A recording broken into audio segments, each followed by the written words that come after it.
We're here with the Maine. First of all, we are so glad that you guys did not burn down in this bus when it caught on fire. Yeah, but actually, yeah, what we wanted to mention was the Somerset had the exact same thing happen 2 days ago. Do you sense a conspiracy? Oh no, I actually talked with one of the guys about it.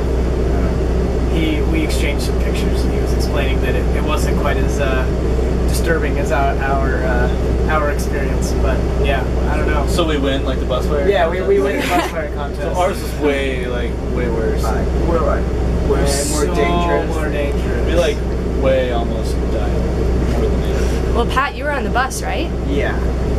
Yeah. That was sleeping. We were scared. Yeah. Like Pat here. Yeah, that's scary. But Well, we're very glad you're all okay. thank you. So. Yeah, we are too. Yeah.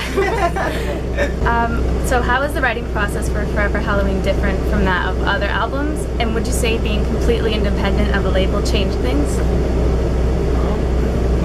The writing process, I think, was fairly the same as the past few albums, or at least the last one. Generally John comes in with a bunch of ideas, and then we all make it in the main. Yeah, I think it was kind of the process after writing that was a little different. Recording live and to tape, that was like vastly different from things we had done before.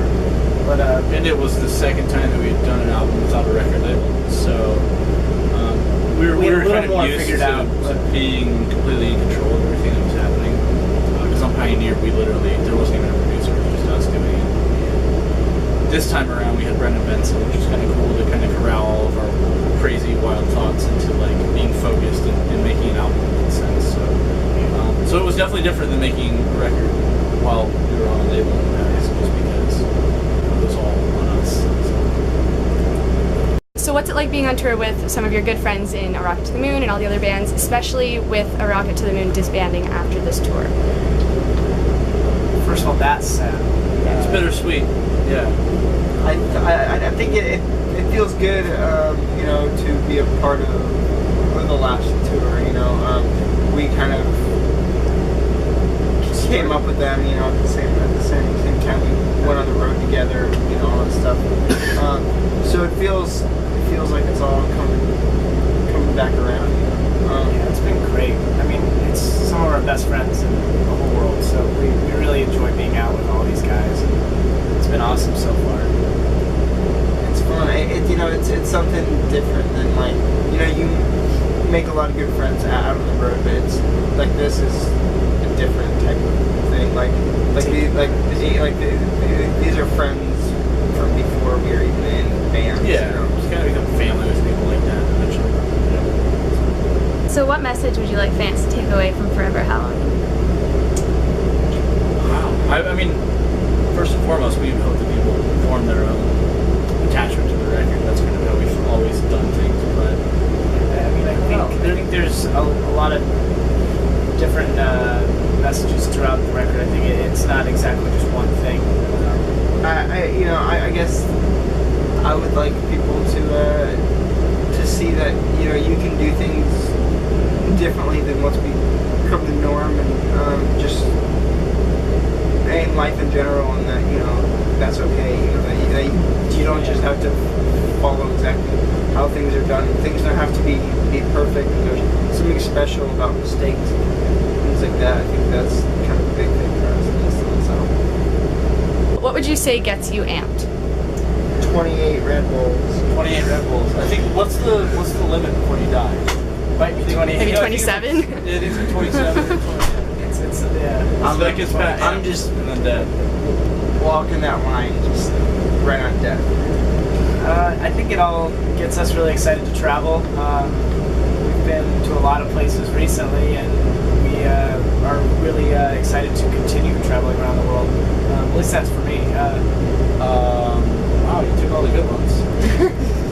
I like seeing the line outside before a show. I think it's really cool to see. It's totally different when you see a group of people in a little box. Oh yeah, Chris Miller. When you unroll all of them, put them in a line. So that gets me interested. Okay, so now we have some fan questions that people sent us in. So Emily asks, what is the most important message that your music sends to the fans?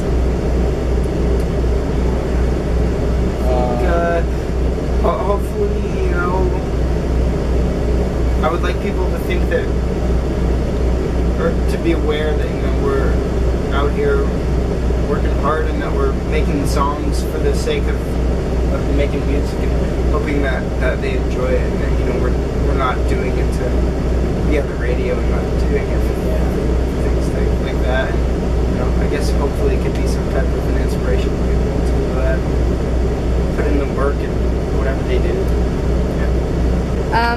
Emily had another really good question, actually. A few years ago in an interview, you were asked, what is your sound?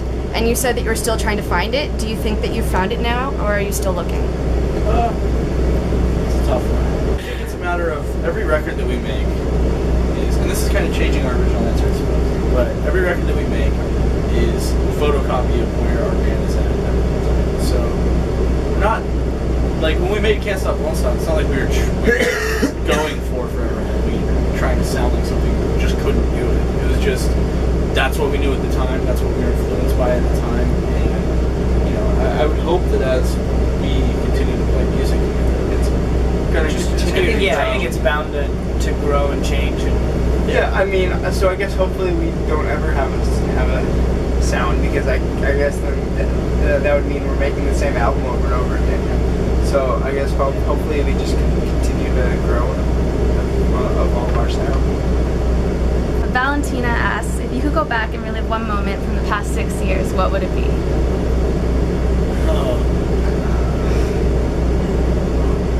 I think I would. Oh man, that's so like band related.